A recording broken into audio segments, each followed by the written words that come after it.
Commercial mixes of garam masala are available from any supermarket, but anyone with a real sense of adventure will not regret blending their very own. Across India, meats are traditionally roasted in a tandoori oven. For those of you that don't have access to one of these, a barbecue is a very good alternative. Tandoori meats are first marinated with yogurt and garam masala and ginger and garlic and lemon juice. You can use either prawns or fish or chicken or lamb, and it's cooked very quickly in this hot clay oven, bringing out some very nice moist dishes which are beautifully roasted.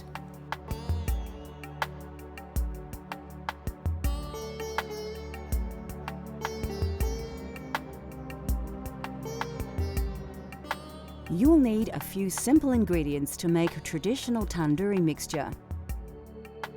Get organised and prepare your paste well in advance so your lamb cutlets can absorb the recipe's exotic and aromatic subtleties, preferably overnight.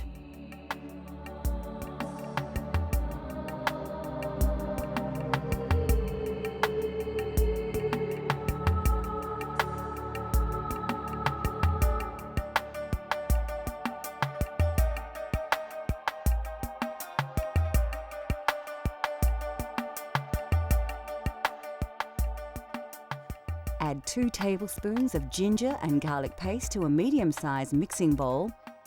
Add some of the juice from 1 lemon, then add 1 to 2 tablespoons of your favourite garam masala mix.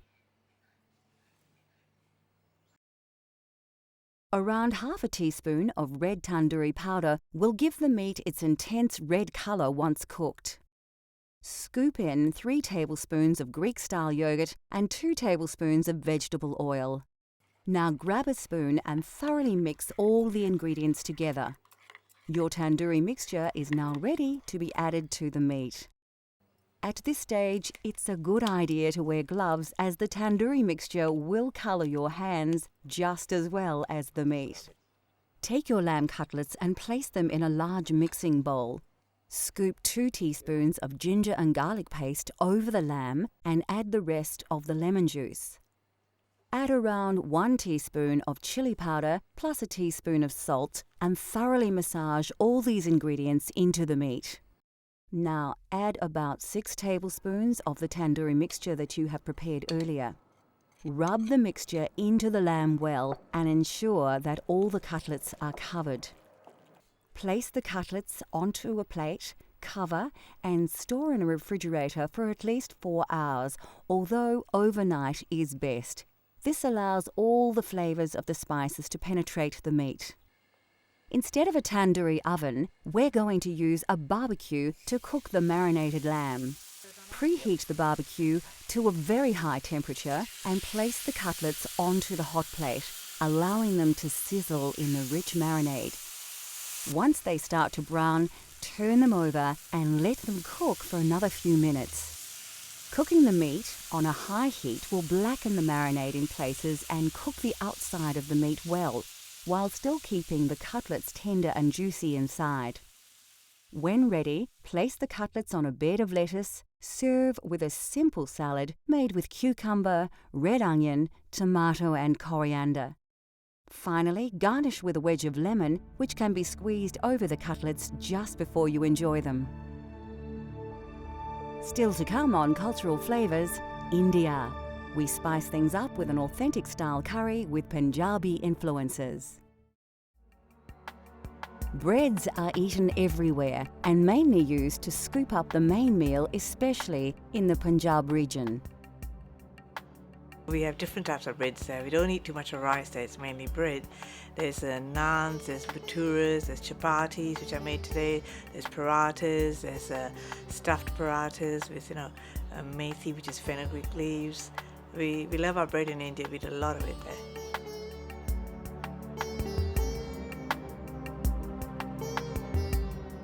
To create authentic Indian chapatis at home, you will only need a few simple ingredients to create your dough base.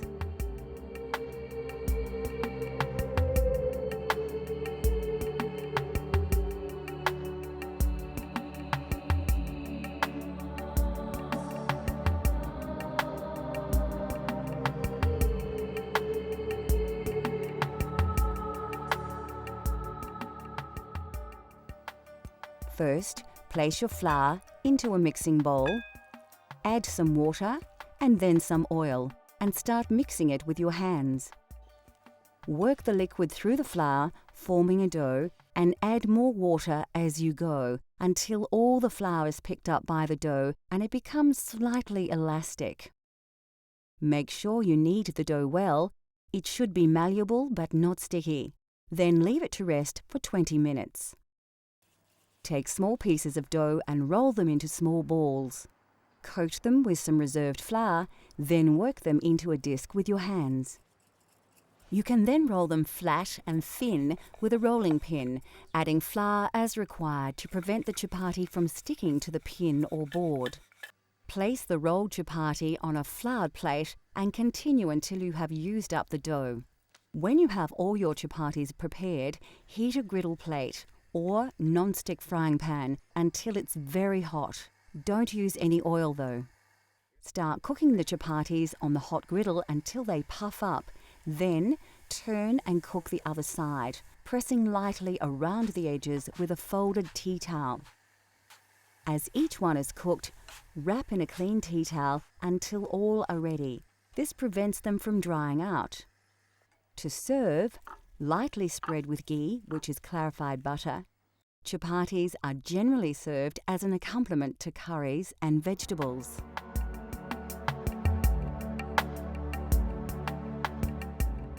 The southern region of Goa is famous for its fiery seafood curries, and this prawn curry is typical of the region. It's hot, spicy, and its intense flavours are the result of combining numerous ingredients. It's not a difficult curry to cook when you've been cooking. It has a lot of ingredients. You have whole spices that you use, and then you use the curry leaves, which are also from South India and Goa and that region. And then you use other spices like curry powders, which we blend ourselves, and turmeric and chili powder and things like that. And then you use ground stuff, grind onions and whatever.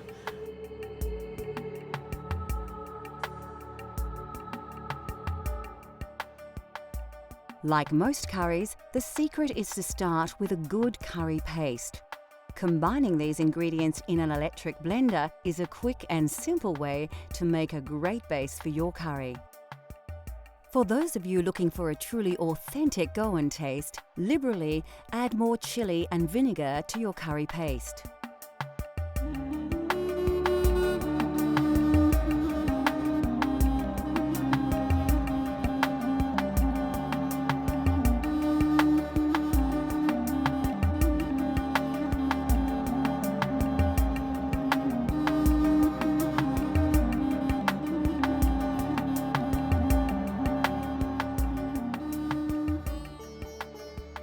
The second stage of this recipe requires a vast array of spices and other ingredients, so it's important to ensure that you prepare everything well before you start cooking. We're using green prawns with their shells intact, but you could use any type of prawn.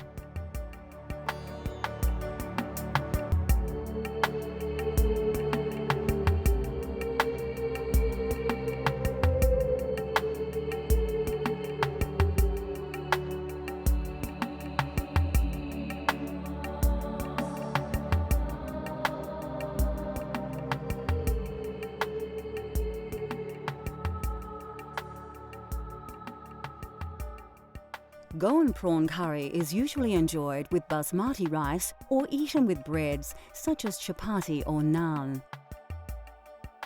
To begin, place a chopped red onion into your blender. Add 2 long red chilies and about 3 tablespoons of cooked white onions, 4 peeled cloves of garlic and 2 tablespoons of tomato paste. Next, add 2 tablespoons of white vinegar, 3 chopped tomatoes and half a red capsicum chopped. Finally, pour about 1/4 of a cup of water over all the ingredients. Now blend everything together until you have a well-mixed liquid paste.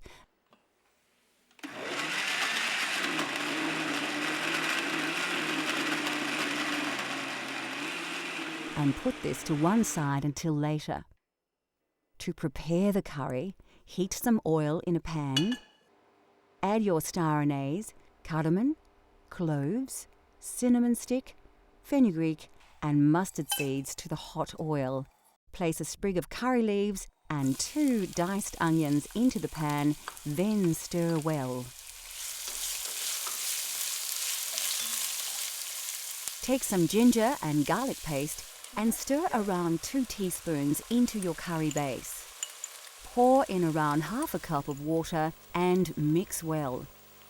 Scoop a spicy mix of turmeric, curry, chili and coriander powders onto your onion base. As they cook, these spices will release their aromas and their flavors will intensify. Season with a teaspoon of salt, then reduce the heat and mix the ingredients well to form a thick paste. Now is the time to add your blended curry paste to the saucepan. Mix it in well to allow all the flavors to combine. Cover and allow to simmer until the juices have cooked through. When ready, add a tablespoon of yogurt to the sauce, as well as 1 tablespoon of tamarind paste.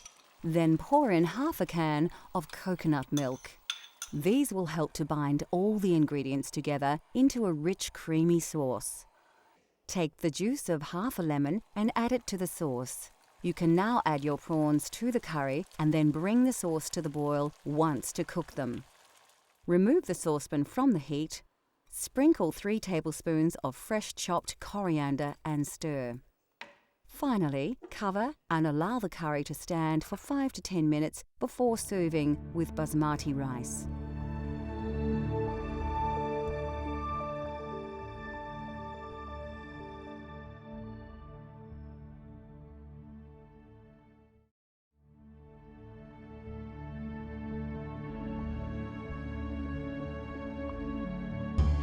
India produces more lentils than any other country in the world.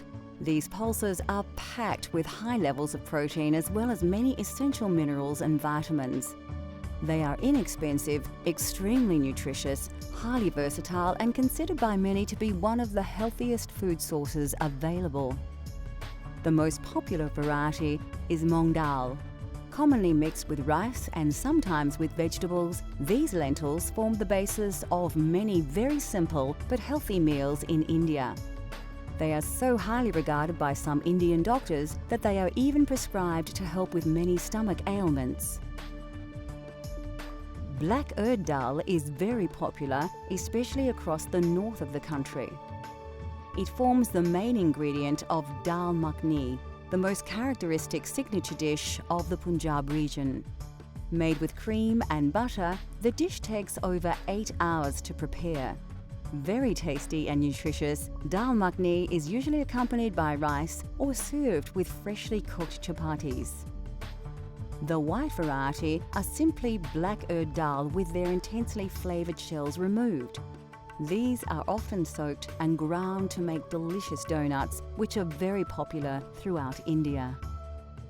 In southern regions such as Kerala, cooks use tur dal to create sambar, a spicy soup made with vegetables and tamarind. These small split chickpeas are chana dal.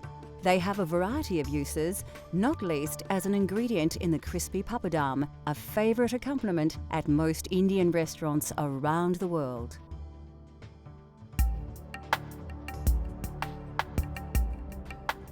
Lentils and beans are indispensable to Indian culture, revered for their pure and gentle digestive qualities. No other dish is more central to Indian cuisine than dal, a flavoursome traditional classic. Dal is actually a staple all over India, not only in the north. All over India, everybody eats dal. It is actually the poor man's staple food, really, but we always have dal with whatever you cook, you have in it.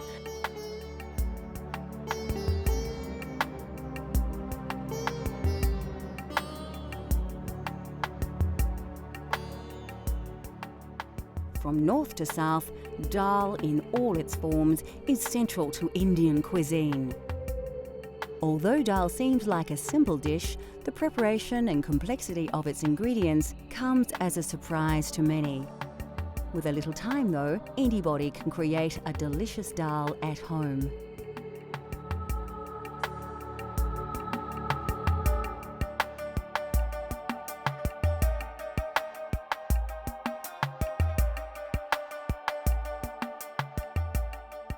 What gives this Punjabi masoor dal its amazing flavour is the traditional spice paste, bursting with a classic combination of spices that produce aromas that will transport your taste buds straight to India.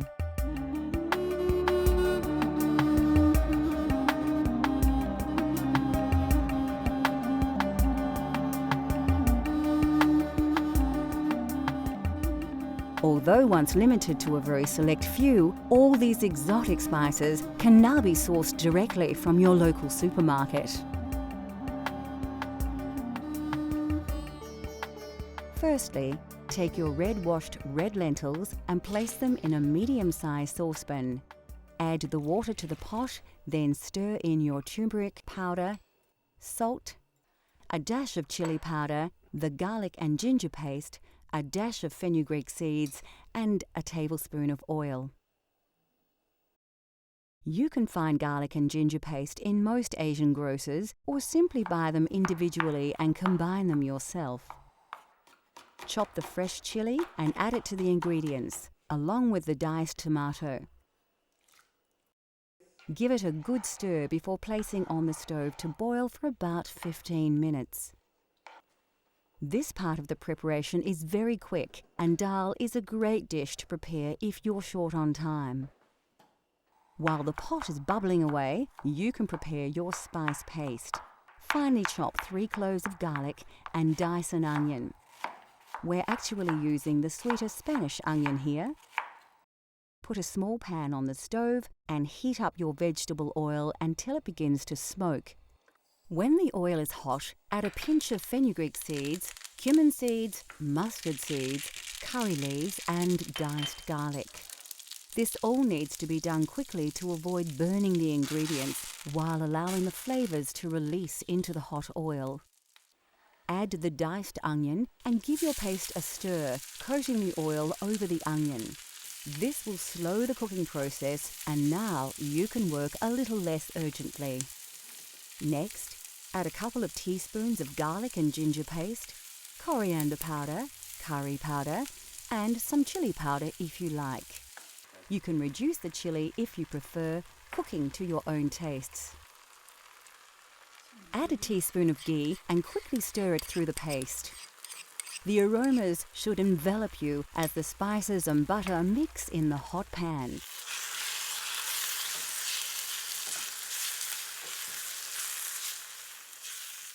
By now, your dal should be cooking nicely and a large portion of the water will have been absorbed by the lentils.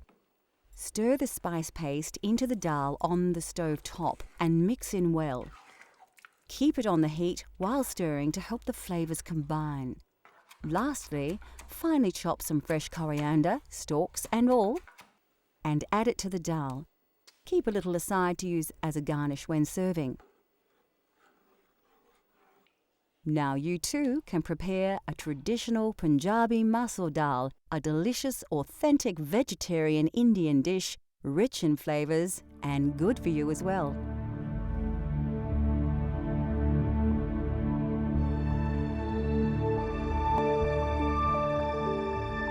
Now that we have revealed the simple yet spectacular delights of Indian cuisine, considered by many to be the most varied and exotic of all cuisines, we hope that we have inspired you to explore these flavours for yourself. Cultural Flavours continues to explore the world and its cultures through the diversity of food. From India to Italy, Greece to Africa, let Cultural Flavours take you on a gastronomic journey so you can experience the tastes of the globe at home.